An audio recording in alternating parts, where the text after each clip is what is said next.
Agency ముఖద్వారమైన Yeleswaram మండల పరిధిలోని రమణయ్యపేట నుండి గొంటువానిపాలెం వరకు ధ్వంసమైన ప్రధాన రహదారి పునర్నిర్మాణ పనులు ప్రస్తుతం అత్యంత వేగంగా కొనసాగుతున్నాయి.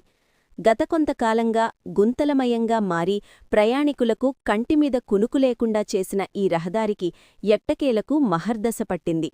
ప్రత్తిపాడు నియోజకవర్గ శాసనసభ్యురాలు వరుపుల సత్యప్రభ ప్రత్యేక కృషితో ఈ పనులు వేగవంతమయ్యాయని కూటమి నాయకులు స్పష్టం చేశారు.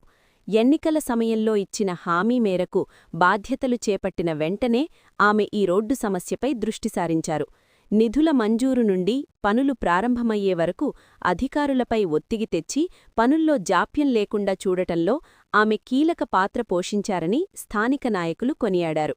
దీంతో రమణయ్యపేట, గొంటువానిపాలెం గ్రామస్తులతో పాటు ఈ మార్గంలో ప్రయాణించే వాహనదారులు గత కొన్నేళ్లుగా తీవ్ర ఇబ్బందులు పడుతున్నారు. వర్షం వస్తే ఈ రోడ్డు చెరువును తలపించేదని, ఇప్పుడు పనులు వేగంగా జరుగుతుండటంతో స్థానికులు హర్షం వ్యక్తం చేస్తున్నారు.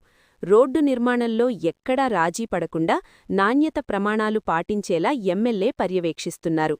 అభివృద్ధి అంటే కేవలం మాటలు కాదు, చేతల్లో చూపిస్తున్నామని ఈ సందర్భంగా కూటమి నాయకులు పేర్కొన్నారు. పనుల వేగం చూస్తుంటే అతి తక్కువ సమయంలోనే ఈ రహదారి ప్రజలకు పూర్తిస్థాయిలో అందుబాటులోకి రానుంది.